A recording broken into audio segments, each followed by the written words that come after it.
Meu nome é Silas Marti, eu sou editor de cultura da Folha de São Paulo e vou estar mediando esse debate aqui hoje sobre concursos arquitetônicos. Primeiro, eu queria agradecer o convite da Casa da Arquitetura, do Nuno Sampaio e do Instituto Moreira Salles para estar falando aqui hoje.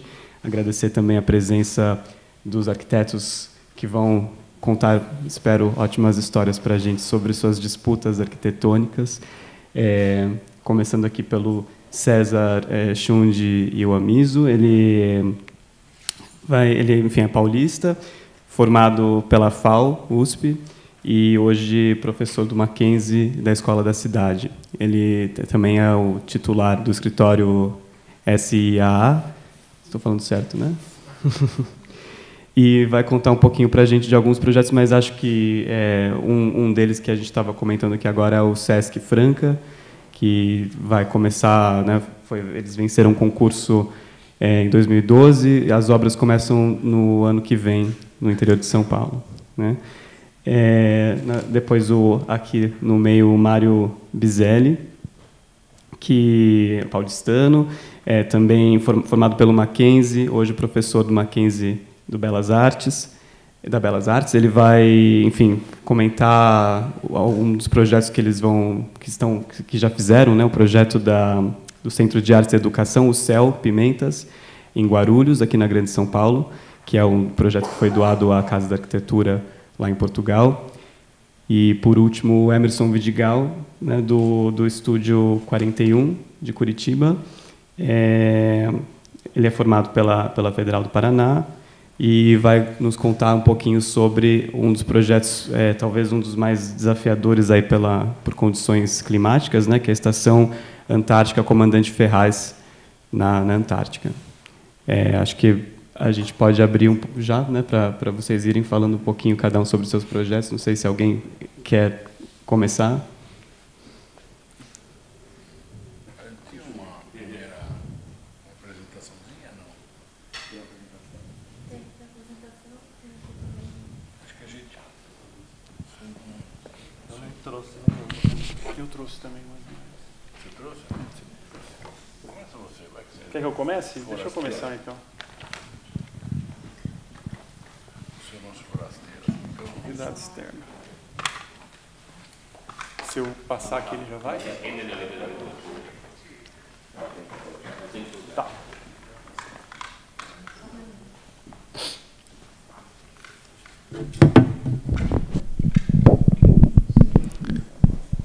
Bom dia. Eu vou aproveitando aqui agradecer o convite por parte da organização do evento, do Infinito Vão. Acho que para nós é um motivo de um orgulho enorme fazer parte da exposição, da mostra. E também o convite para estar aqui, para a gente poder conversar um pouco a respeito de arquitetura.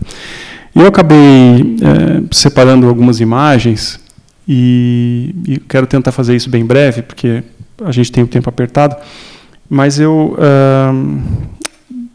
não sei se eu tomei a atitude correta, mas eu tentei colocar algumas questões para a gente talvez discutir a ideia de disputas arquitetônicas, que é o tema do debate. E, então, eu não vou mostrar muito projeto. Tá? Eu tenho 10 slides só, passar rapidamente as questões do projeto da estação, de algumas outras questões que a gente pode usar aí para abrir a discussão. Então, vamos lá.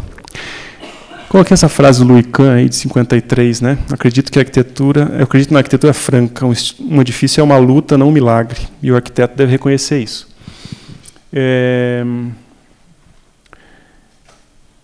Ele usa essa ideia de luta, né? O Louis Kahn, que é esse arquiteto norte-americano, é uma das personalidades, talvez, alçada ao posto de um personagem mitológico nos Estados Unidos, né? Mesmo antes dessa existência dos Star Architects. Né?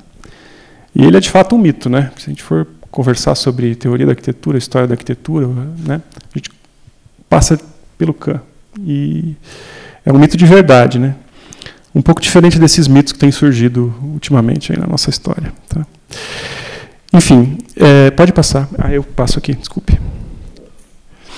Essa imagem do SOC, para mim, é bastante emblemática. Né? É um edifício que é celebrado na história como um exemplo de onde um arquiteto pode chegar se ele leva em consideração essa busca incessante de respostas às suas convicções. Não entrando no mérito de conduzir o projeto, é um estado de arte de arquitetura, né? Mas não resta dúvida que para alcançar esse nível de espacialidade e materialidade é necessária intensidade no trabalho. De fato, como o próprio Kahn afirma, não se trata de um milagre. Mesmo considerando que para os arquitetos do mundo todo, algumas dessas obras elas se tornam locais de peregrinação, né? A gente fica curioso para tentar conhecer esses lugares. E aí o tema disputas arquitetônicas, para nós, lá ele vai trazer uma série de significados, né? Mas eu acabei escolhendo essa ideia de luta que o Kahn coloca para a arquitetura como uma maneira de introduzir um pouco algumas imagens que eu vou mostrar mais adiante. Até porque parece que isso expande a noção elementar de disputas entre arquitetos, né?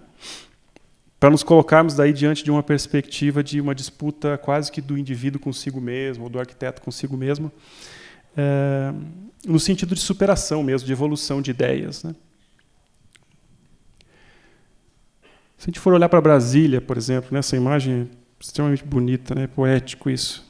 A cidade idealizada pelo Lúcio Costa, mas antes disso idealizada por muitos brasileiros que tinham o desejo de levar a capital para o sertão, para o coração do Brasil, né? Como um símbolo de desenvolvimento de um território a ser desbravado. Brasília é uma luta épica do ser humano para reafirmar sua presença política em meio a um terreno quase intocado, né? É, de fato, um manifesto da ideia de cidade e um contraponto da vontade do homem sobre a natureza. E é também um lugar que se constrói sob um simbolismo, né, carregado de expectativas que nós sabemos hoje difíceis de alcançar. Brasília significaria um Brasil novo, moderno, né? Coisa que, pelo andar da nossa história recente, não sabemos quanto tempo ainda levaremos para construir. E eu acho que essa luta do Kahn, essa luta do Lúcio Costa, essa luta do arquiteto, a luta de cada arquiteto, ela é travada no seu próprio campo de batalha, né? E cada um de nós dá uma forma específica para essa luta que disputamos no dia a dia da profissão. Há um tempo atrás eu tive a chance de conversar um pouco com o Ângelo Butti e eu escutei dele que aquilo que a gente faz é muito precário. Foi esse o adjetivo que ele usou para descrever a forma do arquiteto trabalhar, precário, né? Eu fiquei um bom tempo pensando, né, nisso que ele falou. E aí me pareceu que, se existe uma estratégia primordial, parece ser o entendimento do quanto é precária a maneira na qual o nosso trabalho evolui.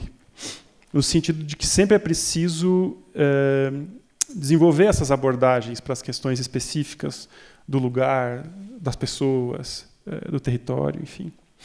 Sempre estamos diante de uma situação nova, sempre nos sentimos caminhando um pouco às cegas e sempre temos que resistir diante daquilo que não parece certo. Dessa forma, usamos a intuição e talvez a sensibilidade para uma grande parte das decisões que tomamos em projeto. Um pouco isso que o Paulo Mendes também fala da imprevisibilidade da vida, né?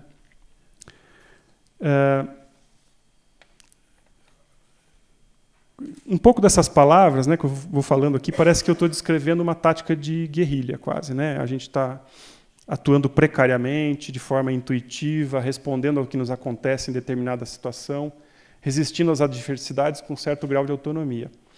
Talvez para nós seja realmente dessa forma, na arquitetura, né, e não só nas disputas.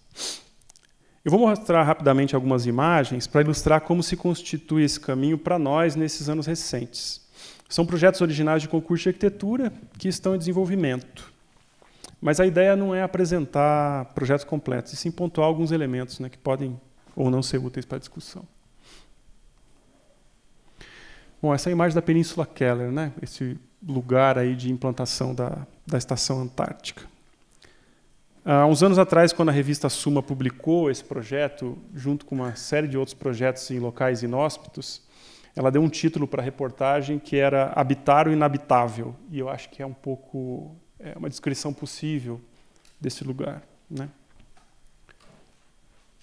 Uma outra foto, essa foto não é nossa, é do Paulo César, que está aparecendo aí na fotografia, né?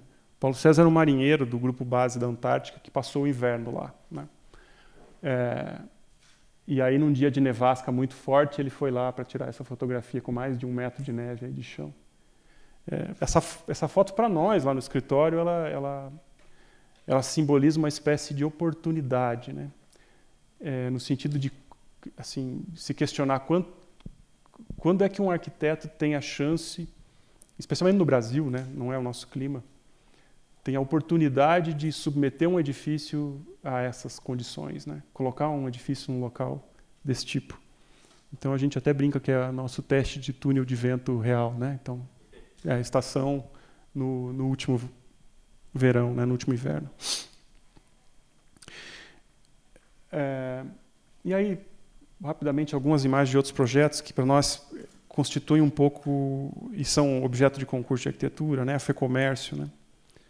Lá no Rio Grande do Sul, em Porto Alegre, representa uma instituição, né? A ideia de construir uma imagem institucional e colocar a técnica para realizar também isso. Parte dessa imagem tem a ver com isso, né?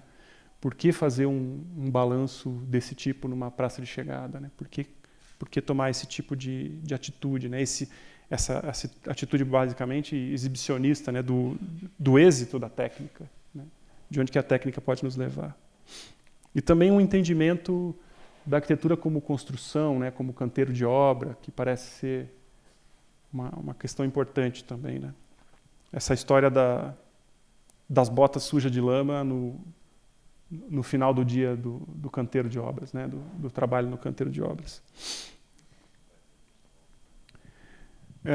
Outro projeto que para a gente serve para incentivar essa discussão toda através porque é do nosso dia a dia, né? Que temos trabalhado bastante nesse projeto, que é o da Operação Urbana da Água Branca aqui em São Paulo. A ideia de habitação e interesse social como política pública, né? Tem um pouco de preocupação com tantas mudanças de governo, se esse projeto vai ser levado adiante ou não. Então é algo que sempre fica para a gente com uma dúvida e parte um pouco dessa luta que não é só nossa, né? Essa imagem é uma fotografia aérea da orla do Lago Paranoá e é uma imagem que mostra, deixa eu ver se eu consigo aqui, mostra uma questão interessante, né? Brasília é um pouco reflexo do Brasil, né? E esse recorte aqui do Lago Paranoá mostra um pouco disso. Lá em Brasília eles têm esses loteamentos tipo ponta de picolé, que eles chamam, né? Então a rua seria o palito e as casinhas ao redor o picolé. Né? Então a ponta de picolé. Quando você chega no final dessas ruas, antes de chegar ao lago, você tem um lote que é pequeno, que é mais ou menos essa porção aqui, e você tem uma distância desse lote para o lago. Né? O que acontece é que as pessoas que constroem essas mansões na ponta de picolé ocupam daí essa área toda, que é a área pública. E aí a cidade perde seus espaços públicos, né? Perde o parque, perde aquilo que ela tem como potencialidade para vitalidade urbana, para o local de encontro do cidadão, né? Das pessoas. E esse projeto que a gente tem trabalhado agora recentemente no escritório conta um pouco dessa história, da tentativa do poder público retomar essas áreas. Né? É muito complicado no Brasil. Quando é o pobre que invade a área, eles dizem que é invasão. Né? Daí vem as ciências sociais e colocam, esse termo está errado, o termo é ocupação. Então, independente do termo ser certo ou errado, essa área toda é pública, né? Mas o cara transforma em área dele e quase que vira uma chácara aqui dentro da área urbana. Tá? Esse espaço público ocupado, né? A ideia de que o espaço público poderia ser compartilhado, poderia ser público de fato. Bom, acho que é isso. Essa é a última imagem desse projeto da Orla do Paranoá, que para nós tem sido importante e mais uma vez quero agradecer e passar a palavra para os colegas para a gente poder seguir adiante. Obrigado. Não sei agora, Mário? Bom dia, quero também agradecer o convite honroso, né? E, em primeiro lugar, enaltecer assim, a qualidade da exposição. Eu estive na inauguração em Portugal e passamos dias, uma semana maravilhosa lá, né? Muito surpresos com a qualidade de tudo, né? Não só da Casa de Arquitetura na sua estrutura física, como a qualidade geográfica da exposição toda, tudo muito bacana. Então, quem não foi e tem possibilidade de ir, recomendo, porque foi uma incrível, assim, maravilhosa homenagem que Portugal faz ao Brasil, né, em geral, e escolheu a arquitetura brasileira, que é uma das coisas que a gente pode dizer que no Brasil vão bem obrigado, né?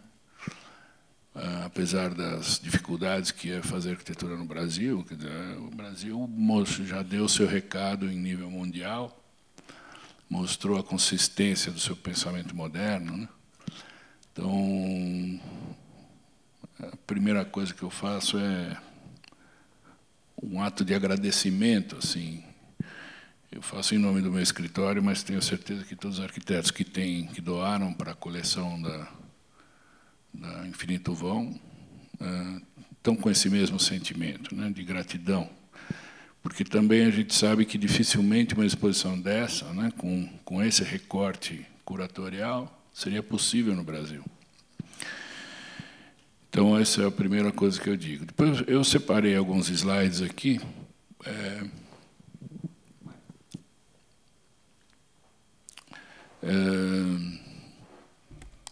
Eu acho interessante que o Emerson tenha já pontuado algumas questões para a gente discutir, né?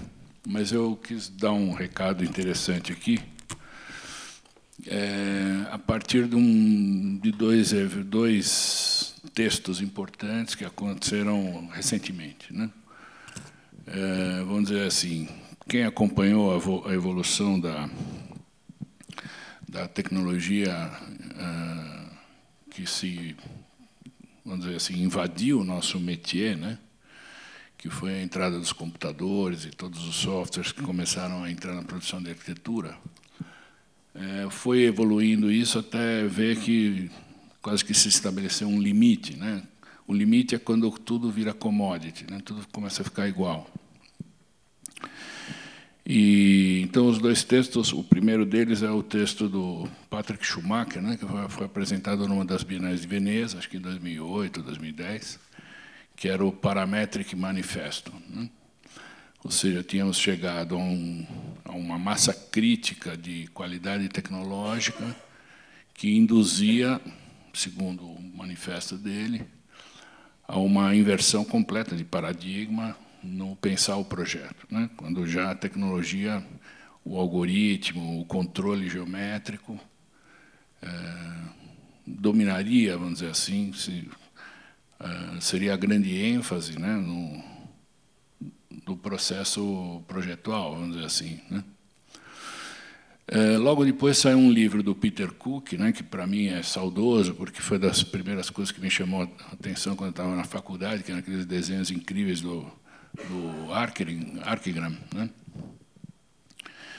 Que ia num sentido diametralmente oposto ao texto do Patrick Schumacher, né? Um livrinho interessantíssimo chamado Drawing the Motive Force of Architecture, ou seja, do desenho a força motriz da arquitetura.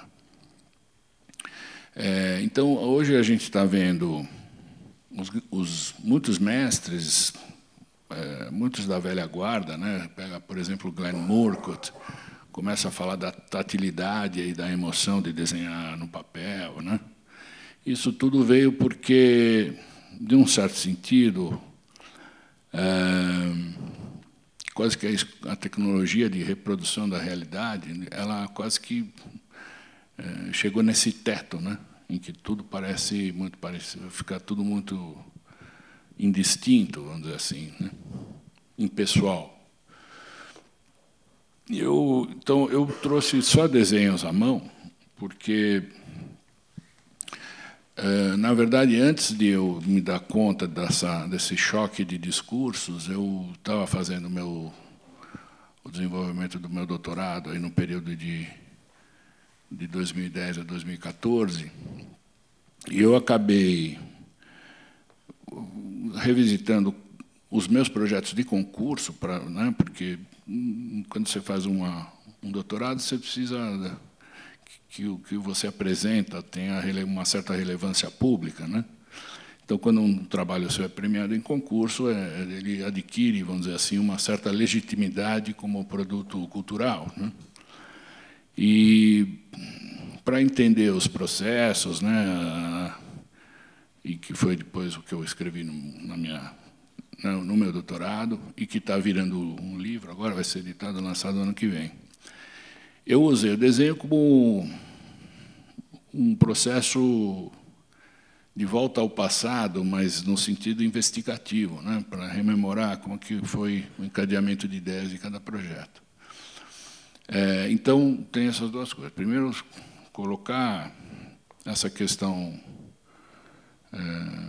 o nosso escritório ele é muito vinculado assim, a desenho por computador e tudo, né? Mas eu sou da época do desenho, ainda gosto de fazer croquis. Então, isso acabou virando uma coisa deliciosa assim, do meu trabalho de tese, né? E também apresentar alguns concursos, que foi o que a gente desenvolveu durante o tempo, né? Concurso é uma coisa comum para a nossa geração, né? A gente gosta de fazer, né? Então, vamos ver. Pode passar. Ah, sou eu que passo aqui. Perdão. Então, típica coisa investigativa, né? Foi a primeira coisa que eu fiz, né? Tentar ver qual que era aquela coisa essencial, né, que a gente chama de ideia subjacente, e que no Brasil a gente chama de partido arquitetônico, né? E esse processo acabei criando que um modo de enxergar o problema do partido, especificamente da maneira como eu via isso tudo, né? Então, esse foi, por exemplo, o concurso do Habitasampa, né, que é de 2003. Aqui está o conjunto de Heliópolis, que, embora não tenha sido concurso, ele virou contraponto, porque eu acabei falando do problema da habitação, né? Aqui o ginásio de Barueri, que foi um concurso fechado, né? O concurso da Supervia no Rio de Janeiro, que foi, acho que, o primeiro um concurso nacional que a gente ficou em primeiro lugar, né? Foi importante na época. E depois na Junpike, que foi também um concurso internacional importante. O terminal de Florianópolis, né? Que esse é a análise do projeto que venceu o concurso. Agora, o terminal está em construção lá, também é projeto nosso, mas ele já não tem mais a ver com isso, e depois eu explico oportunamente por quê. E, falando de aeroportos, puxei, na época eu estava fazendo o Terminal 3 de Cumbica, né, que é também uma fase esplendorosa assim, da vida do escritório, né, porque esse projeto tinha quase 300 mil metros, né. O Céu Pimentas, esse foi um desenho que a gente doou original para o acervo do Infinito Vão. O concurso do Teatro de Natal, que foi esse mesmo, que é de 2004, e o concurso da FAPERGS no Rio Grande do Sul, em 2003. Esse foi um concurso que a gente veio a vencer, né? Mas que a gente nunca sabe por que as coisas não se realizam, né? Não estão no controle do arquiteto, né? Esse aqui lá em Curitiba, que a gente fez com o Königsberger e Vanucci, né? Para o Centro Judiciário, lá, também um projeto muito grande. Enfim, sede da CAPES, né? Também um projeto nosso foi premiado em 2007 ou 2008, não tenho certeza. O Sesc Guarulhos, que a gente ficou em segundo lugar, né? Ganhou o Dalpian aqui, né? Também com um bom projeto dele, um projeto muito simpático, né? O problema desses concursos mais ou que não são abertos, aliás, também o problema dos abertos, né, é que tem um grupo de gente muito competente já na arquitetura brasileira. Está cada vez mais difícil vencer os concursos, né? Olha o Schund aí, né? Olha o Emerson, são competidores assim, de muito alto gabarito, né? E aqui venceu um colega meu, que é o Renatinho Dalpian, também muito competente, assim, né, para lidar com esses programas de SESC e tal, né? Esse foi um concurso interessantíssimo, né, do Comperge no Rio de Janeiro. Enfim, era isso que eu tinha a apresentar. Eu acho que acho que as questões de concurso a gente levanta aqui e vamos discutir um pouquinho. E você gostaria de falar um pouquinho também, Xande? Não sei se você... Bom, eu não trouxe nenhuma apresentação,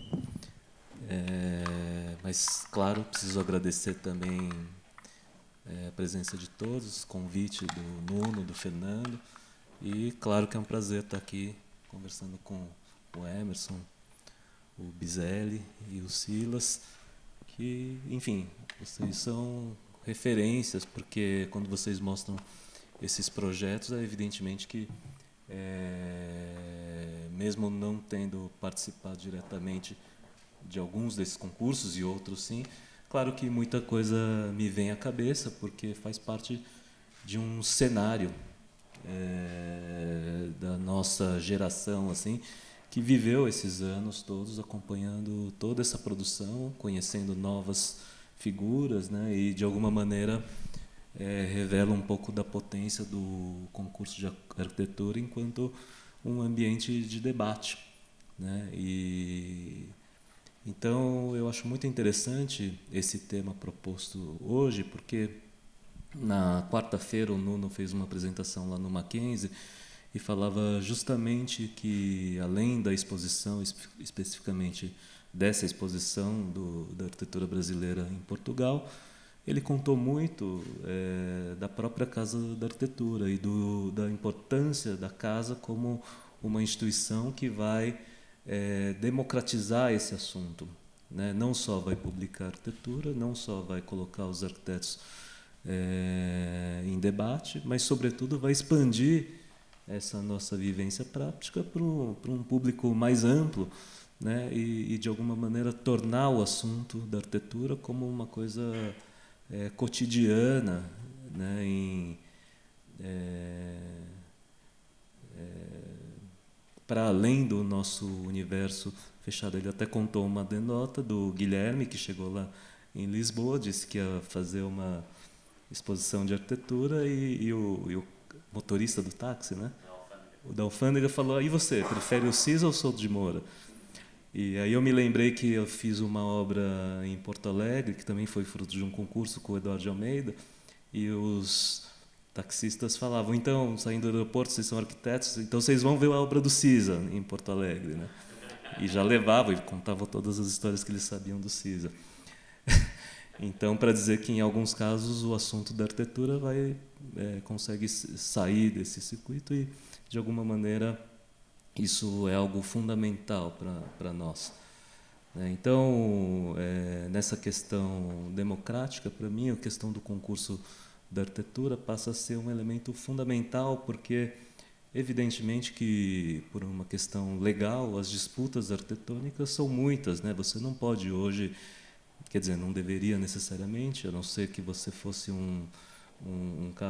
que fosse um projeto muito específico e um arquiteto muito específico para se fazer um projeto, mas é evidente que os processos de escolhas dos arquitetos para os projetos têm que ser mais abertos, mais democráticos e que permitam a participação dos novos arquitetos e que também permitam a participação dos arquitetos mais experientes, de tal forma que a verdade é que, se cada projeto público brasileiro fosse feito por um processo de seleção mais democrático, certamente haveria muito mais trabalho para todos e também essas disputas não seriam assim tão complexas como o Mário está dizendo, porque tenho a impressão que a gente conseguiria pulverizar e dividir um pouco, né, esses concursos com, sei lá, em alguns casos chegam a 500 participantes, né?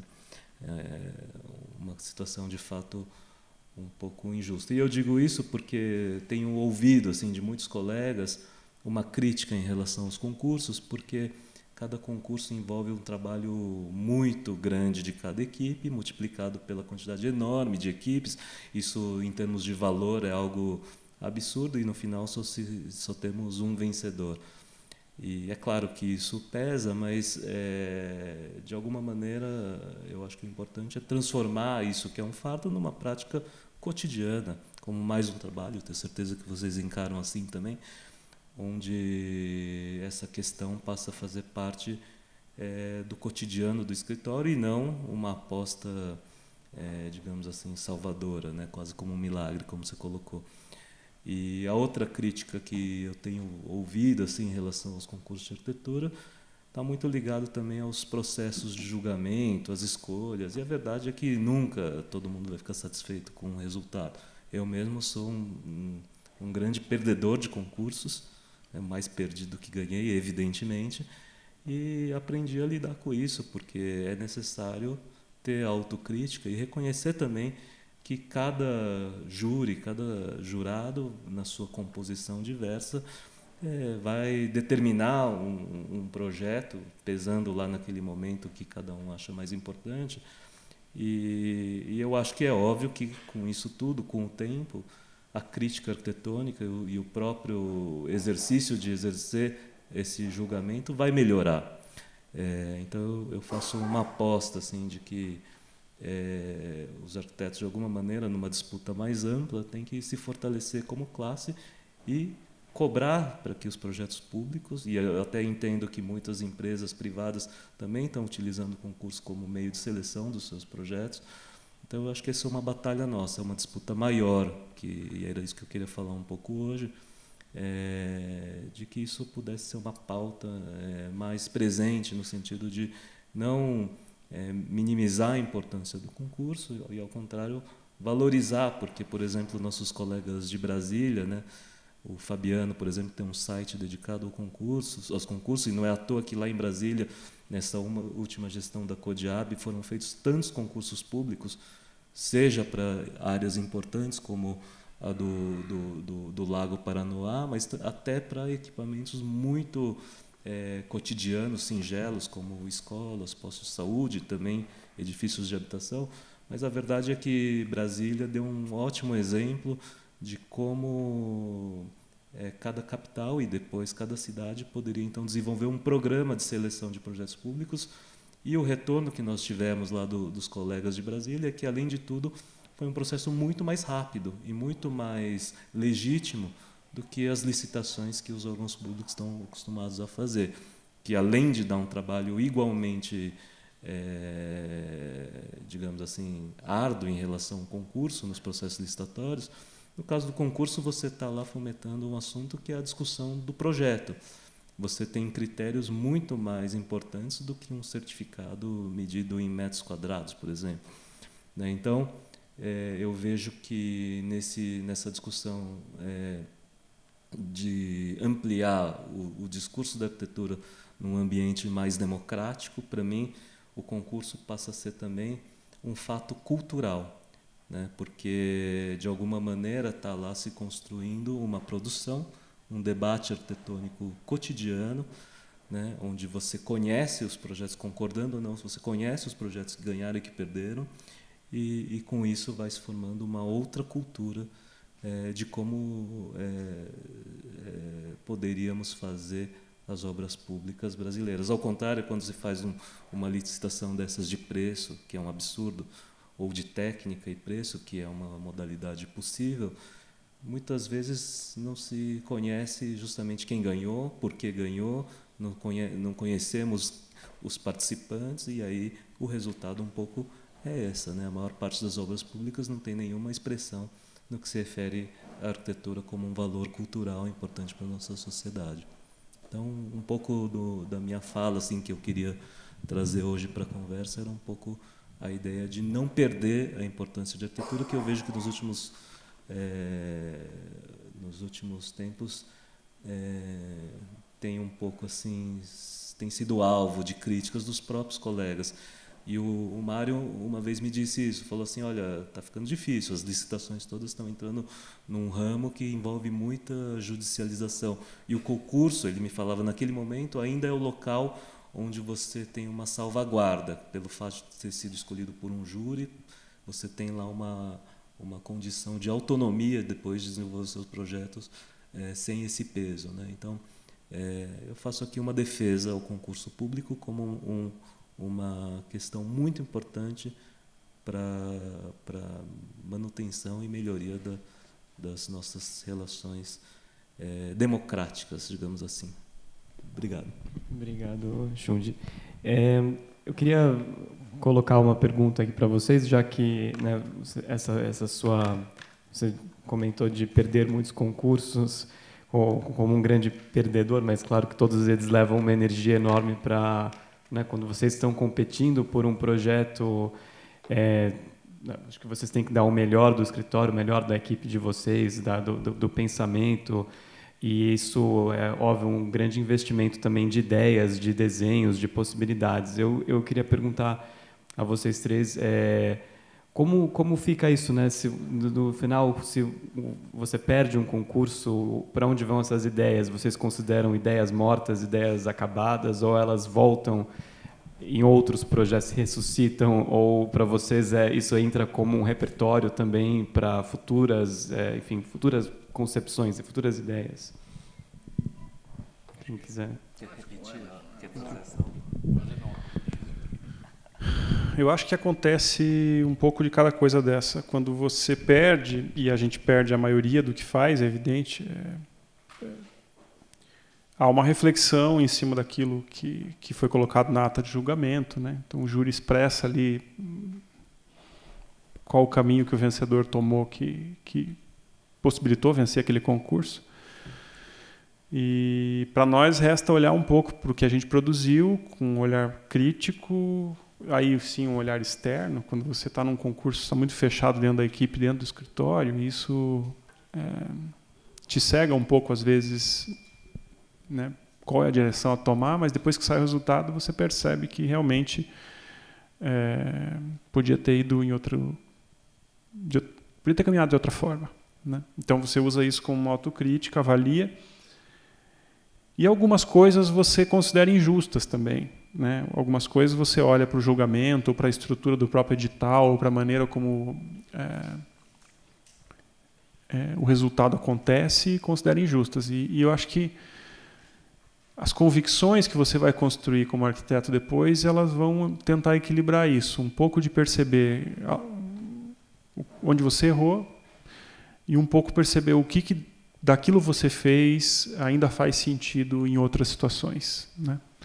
Eu estava falando que é muito precário porque também cada projeto traz um enunciado novo. Então, quando você for fazer um outro concurso, pode ser que você se lembre, poxa, a gente usou essa solução lá, naquele concurso não deu certo, mas talvez ela até caiba melhor aqui nessa situação, né? Então, você reavalia e vê se é possível, né? Se faz sentido e se não parece forçado, né? Que soa natural que aquilo funcione bem nessa nova situação. Então, acho que a gente tenta fazer isso, sim. Mário?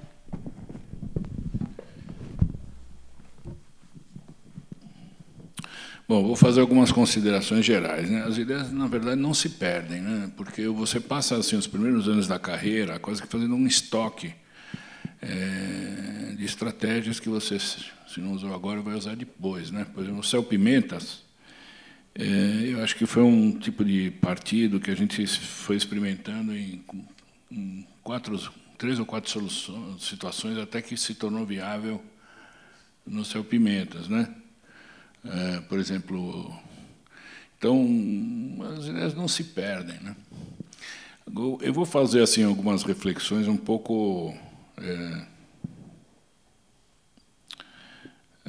vou dizer assim, daquela realidade dos concursos, né? A primeira coisa que eu preciso dizer, porque tem muitos estudantes,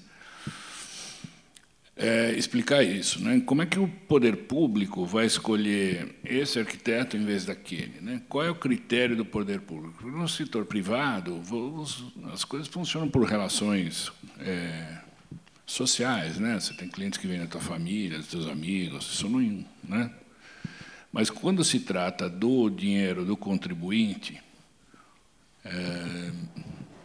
tem que haver um processo que torne legítima a escolha de um profissional, né? Então, o que faz o governo? Essas contratações são regidas por uma lei chamada Lei 8666, que acho que é de 92 ou 94, que prevê 2 modalidades para o caso do que é relativo à construção civil e arquitetura. A primeira é a concorrência por técnica e preço, e a segunda é a modalidade dos concursos. E as duas têm vantagens e desvantagens. E, de uma certa maneira, quem tem escritório de arquitetura sabe que você tem que... A primeira função do escritório é comercial. Você tem que ter trabalho, senão o seu escritório não para em pé, né? Comercialmente. Então, de alguma maneira, você tem que se interessar, se você gosta de obras públicas, em ver como funciona, qual é o mecanismo de escolha nesse tipo de processo. Então, as concorrências técnica e preço normalmente são para a contratação de todo o conjunto de projetos, né? Não só arquitetura, mas hidráulica, elétrica, estrutura, etc.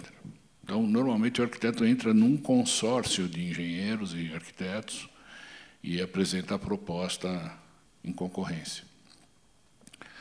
Foi o caso, por exemplo, no terminal de Cumbica, eu fui convidado para integrar um consórcio, que depois veio a vencer a concorrência. Os concursos, veja, o que está aí o que tem de interessante a concorrência técnica e preço? É aquilo que o TCU e o Ministério Público mais defendem, que é o menor custo para o Estado. Então, o melhor preço, com o melhor conjunto de currículos e experiência no assunto específico daquela concorrência, é o que vai vencer a concorrência. Os concursos públicos são a outra modalidade que é muito usado que é praticamente só usado no caso da arquitetura. E o concurso é o seguinte, quer dizer, qual é o princípio dele? É que apenas o mérito legítimo para aquele projeto é o que decide o certame. Então, se estabelece um júri e o jurado tem, vamos dizer assim, a soberania total para a escolha de um projeto dentre tantos outros. Esse sentido de injustiça, ele, na verdade, é um pouco juvenil, né? A gente fica muito assim no início, né? Porque depois você vai se dando conta que, em primeiro lugar, você não entra no concurso para julgar, você entra para ser julgado.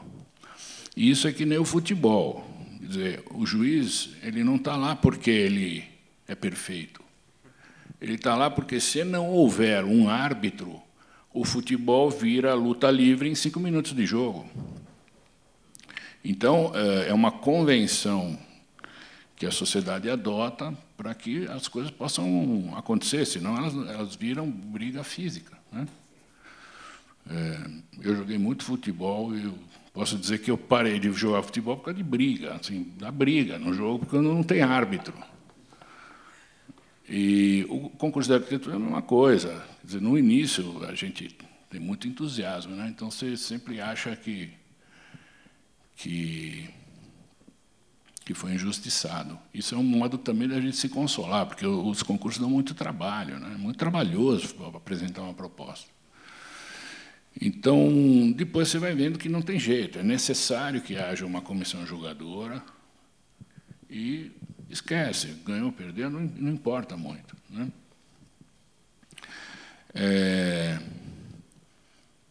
Então, qual é o lado injusto, qual é a vantagem e a desvantagem do concurso? É lógico que é um processo que tem essa percepção de que é um sistema democrático.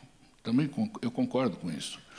O problema é levar os arquitetos ao esgotamento, porque você pode fazer 100 concursos num altíssimo nível e não ganhar nenhum. Eu vejo nisso uma tremenda injustiça. Eu sei porque assim, a gente sofreu muito com o concurso. Todos nós que chegamos a vencer concurso perdemos outros 5 na proporção de cada um que venceu, né? E é um processo que te leva, muitas vezes, a ficar esgotado, física e financeiramente, né? Porque o investimento é pesado. Tem muitas tentativas de simplificar as apresentações de concurso, só que não vai acontecer isso, porque aquilo é uma concorrência. Concorrência ou seja, uma competição. Então, a apresentação faz parte da estratégia de vitória, né? Então, a gente não pode mascarar esse fato, né? É uma competição e ela funciona assim. E ela é muito emocionante, eu diria. Eu gosto disso, eu gosto da emoção. Gostava mais quando era jovem, né? Porque a gente também tem a ilusão de que você vai fazer 1, 2, 3 obras de qualidade e, de repente, o seu escritório começa a ser procurado pela qualidade do que você já fez. Muita coisa funciona assim na arquitetura. E de modo que você não precisa ficar investindo recursos e um trabalho enorme de gente que você tem que remunerar, né, sem saber, sem ter perspectiva de que aquilo vai virar faturamento, né? Não está aqui o meu sócio Arthur Catiborian, que fala melhor do que eu nesses termos da administração. Mas o problema é justamente esse. É isso que o Chuni estava falando. Quer dizer, um cliente abre um concurso e tem à sua disposição um exército de arquitetos trabalhando e propondo muitas alternativas. Quer dizer, é muito fácil também, né? Mas nós estamos do lado que perde nessa história, né? Porque nem sempre, assim, conheço arquitetos brilhantes que não chegaram a vencer um concurso, né? Então tem esses dois lados. Se por um lado as concorrências de técnica e preço não selecionam pelo mérito, essa que é a verdade, porque você tem que ter certificações, né? Por exemplo, você vai fazer uma concorrência para um edifício cultural. Vai lá o Vinícius Andrade e o Marcelo, põe lá que eles têm o currículo do Instituto Moreira Salles, um dos prédios mais bonitos recentemente construídos. Mas aparece um sujeito, sei lá, com um currículo que tem as mesmas especificações e que o prédio dele é horroroso, entendeu? É um prédio que não tem nenhum mérito arquitetônico, mas está lá, né? Certificado pelo CAT, certificado de acervo técnico, ele fez a mesma coisa. E essas coisas vão ser avaliadas com critério de pontos, ou seja, não tem um critério cultural, um critério mais profundo de análise da arquitetura do currículo de cada um desses caras, né? E aí aquele cara que tem prédios amplamente questionáveis vai dar um preço melhor que o Vinícius e o Marcelo e leva a concorrência. Então, esse é o defeito desse sistema. Agora, dos defeitos do sistema de concursos primeiro, nos leva muitas vezes ao esgotamento. E o segundo, ele é caro, né? Porque precisa pagar os jurados, o preço está estabelecido sem concorrência. Então, para o promotor do concurso, ele é um sistema mais caro. Antes da conversa seguir boa aqui com essa colocação do Mário, eu vou retomar um pouco, só para não deixar o Silas sem um comentário, que eu acho que é interessante de pensar que não é só no concurso que a questão do processo de pensamento e desenvolvimento da arquitetura acontece de forma contínua. Isso acontece também nos trabalhos cotidianos. Às vezes você fica anos fazendo um projeto e ele não é construído, mas esse saber desse projeto, de alguma maneira conquistado, ele não só partiu de outras ideias, como também vai alimentar futuras ideias. Então, o processo de projeto, para mim, mas também para muitas pessoas, é parte de um percurso amplo, onde você vai também experimentando, testando, errando, construindo, e que, por vezes, acaba sendo feita em alguma obra ou outra, né? Então, eu acho que esse processo crítico e dialético, onde um projeto alimenta o outro, e por mais que as circunstâncias sejam diversas, isso faz parte do nosso dia a dia. Então, o concurso dentro do nosso escritório acaba sendo como uma atividade muito estimulante, porque nos tira, às vezes, de um dia a dia, às vezes assim, muito árduo do desenvolvimento dos projetos de arquitetura, para ter uma pausa onde a equipe, o conjunto de arquitetos que trabalha lá, tem uma pausa para fazer uma reflexão que às vezes fica tão de lado no nosso dia a dia, assim, cotidiano, de fazer projetos de arquitetura. discutir com os engenheiros. Tudo isso eu acho realmente muito importante, mas o concurso é um momento de abertura onde você consegue parar e fazer uma reflexão sobre um determinado tema. E isso acaba sendo importante no nosso dia a dia, porque, de alguma maneira, é um ar fresco que entra pela janela e permite a gente seguir depois, voltar para os projetos e seguir se alimentando da energia gasta no concurso por uma coisa positiva. E eu estou de acordo com o que você colocou, Mário, em relação ao desgaste que é fazer uma arquitetura, e eu também ampliaria isso para qualquer projeto de arquitetura. É sempre desgastante fazer um projeto de arquitetura. E eu acho que, dentro disso que você colocou, das vantagens e desvantagens, eu estou aqui, no fundo, no meio do caminho entre alguns colegas que defendem um tipo de contratação. Vamos selecionar um projeto, porque já está claro aqui que eu tenho uma empresa que é hábil e é habilitada a fazer um prédio de não sei quantos mil metros quadrados e que exclui uma grande parcela de arquitetos do processo de participação de um projeto maior. Eu entendo quando alguém coloca esse tipo de limitação e respeito. E também entendo quando um jovem recém-formado diz: quero participar de um concurso porque essa é a minha única chance de tentar dar um passo para além de, sei lá, detalhar o banheiro da casa da tia. Então, o concurso aí é uma porta de abertura para começar a se fazer um portfólio de falar: eu penso isso, por meio dos concursos perdidos.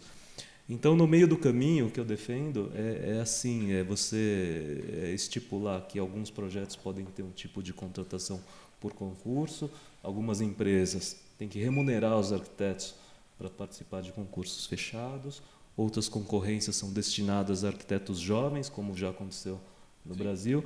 E, com isso, essa disputa super acirrada que você está colocando, num mundo muito otimista e generoso, que não é o que vivemos hoje, poderia ser assim um concurso onde trabalham 20 equipes e não 500.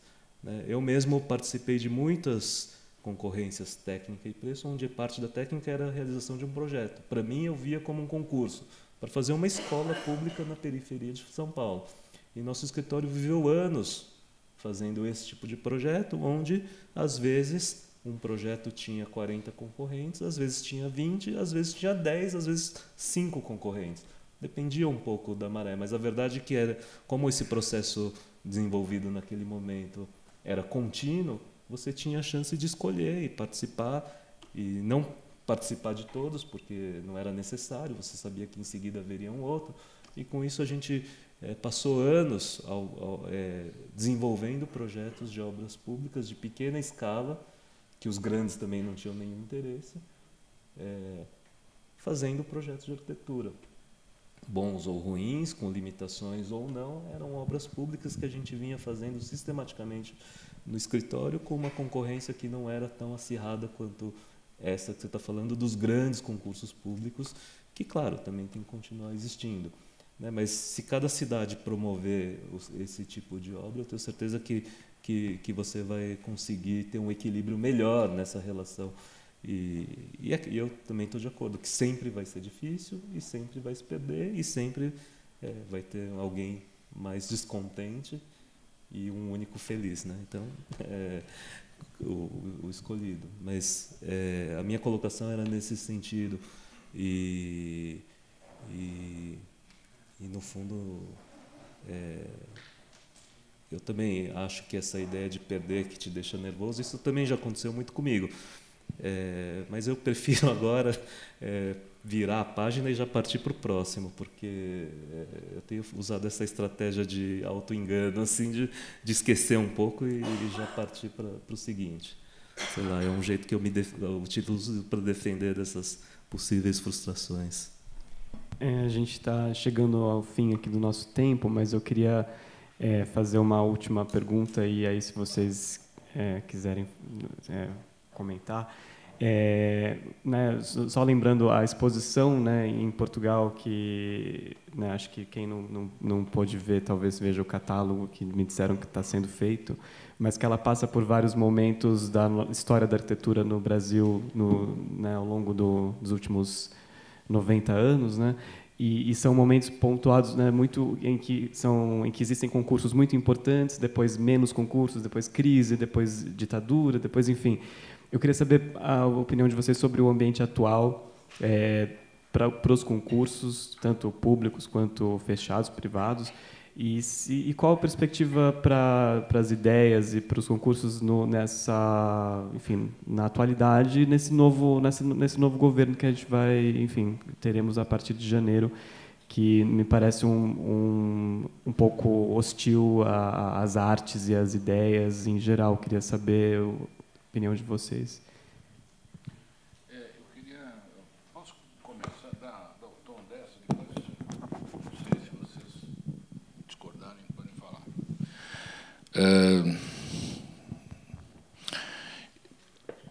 Vou dar uma opinião, né? Acho que até quero ouvir a opinião de vocês. Como o Brasil culturalmente sempre se referenciou muito com a França, eu diria que o Brasil tem uma boa tradição de concursos. E o governo vai e vem, isso não vai ter a mínima interferência, na minha opinião, porque as iniciativas de concurso público, muitas vezes, são de autoridades locais, né? Ou coisas que estão fora da ação do presidente da República. Acho que isso não vai interferir. Então, eu diria isso. O Brasil tem uma boa tradição. Desde que eu me formei, eu vejo concursos e concursos e concursos. Tem pelo menos uns 10 por ano, bons, interessantes, né? E isso desde que eu entendo alguma coisa da profissão de arquiteto. E tem períodos de mais e menos, né, concursos, mas o Brasil tem essa tradição. E acabou que o próprio ambiente da arquitetura acaba dominado por essas coisas, e tem coisas muito marcantes que vêm através dos concursos, mesmo em casos de projetos que não são construídos, mas que são espetaculares. Por exemplo, o projeto do Rino Leve para Brasília, um dos projetos mais assim fantásticos que foi produzido pela arquitetura brasileira, mas ele perdeu para o Lúcio Costa. O Paulo Mendes da Rocha, nos livros dele, tem um monte de coisas não construídas, né? Eu trabalhei e fui picado pelo mosquito do concurso no escritório do Hector Villeca, né? Com quem eu pude colaborar no início da minha carreira. As melhores ideias do Hector estão nos livros que ele publicou sobre propostas de concurso, que ele construiu, acho que uma ou duas, mas ele fez 1000. Né? O Hector é um furacão de concursos, né? E quem trabalha lá acaba ficando inoculado com esse vírus. Depois eu vejo que todo mundo tem um monte de arquitetos que saíram do meu escritório, que saíram com o mesmo vírus, né? É o São Paulo Arquitetos, é o Oba e o Gabriel, né? É o Daniel Corsi, enfim. E porque isso pelo fato de o Brasil ter essa tradição boa, o Brasil gosta de concursos, né? É um ambiente interessante de apresentação de ideias. Acho que eu furei a vez aqui do Emerson. Não furou, não, está tranquilo. Eu acho que há uma tradição, mas acho que no meio arquitetônico. Eu sinto falta da sociedade voltar os olhos para isso. Eu acho que fica em iniciativas muito particulares de algumas lideranças políticas, não necessariamente no plano nacional, normalmente são estados e municípios, as secretarias de estado e de municípios que mais promovem, né, quando se trata de poder público. Acho que para chegar num ambiente em que a gente se sentisse talvez menos frustrado, né, com as derrotas, precisaria ter uma quantidade maior. E daí, com a quantidade maior, né, por exemplo, o cenário francês, né, mais 1000 concursos por ano, etc. Vai demorar muito para chegar lá. Mas é sempre vontade política que conduz isso. Então, para mim, o nosso futuro aí próximo é um grande ponto de interrogação. Eu não tenho muito claro, eu gostaria de perceber o que vai acontecer. Olhando a nossa situação específica, o Estúdio 41, por exemplo, né, nós temos agora 2 contratos com o governo do Distrito Federal. de um governo que não se reelegeu, né? Então, há uma preocupação de entender o novo governo, o que acontece com isso, né? E se essa, por exemplo, grande iniciativa da CODAB, Distrito Federal, que foi quem mais organizou concurso nos últimos 2, 3 anos no Brasil, vai permanecer ou não, né? Então, eu acho que quando mexem peças políticas nesses cenários, a gente corre o risco de perder conquistas que a gente já tem hoje, né? Então, eu concordo com o Mário que, para o meio arquitetônico, a gente tem uma tradição, de fato, a gente gosta. O Brasil tem projetos que são referência e que são oriundos de concurso de arquitetura. Mas quando a gente contrapõe com outros países, mesmo da América Latina, né? Se pegar a Colômbia, o Chile, a gente está atrás, e eu acho que a gente pode mais, no sentido de que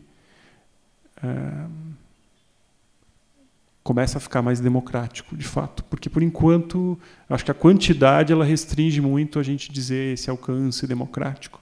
E quando eu falo que poderia mais, eu não estou fazendo apologia. Eu acho que concurso é a única maneira do Estado contratar, né, do poder público contratar, não. Eu acho que tem casos em que o concurso vai muito bem e tem casos que pode ser que não funcione também. Eu acho que é mais ou menos por aí. Sabe? E é difícil, né? Eu não tenho bola de cristal, mas essa tradição, essa boa, embora reduzida, tradição dos concursos de arquitetura para nós no Brasil, né, Mário, também coincide com o processo de redemocratização do país, né? Eu me formei nos anos 2000, sou muito jovem,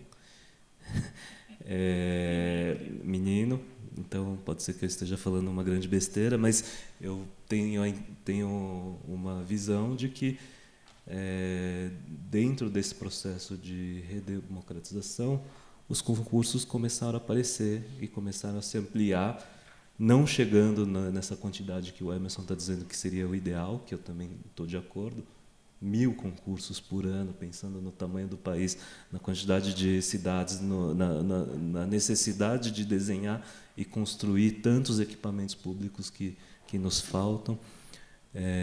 Então, se vai mudar muito ou não, é impossível dizer nesse momento, mas a esperança é que isso se ampliasse e continuasse, né? Ao invés de dar lugar a uma situação de muita tristeza, assim, se os projetos importantes para o país começarem a ser feitos por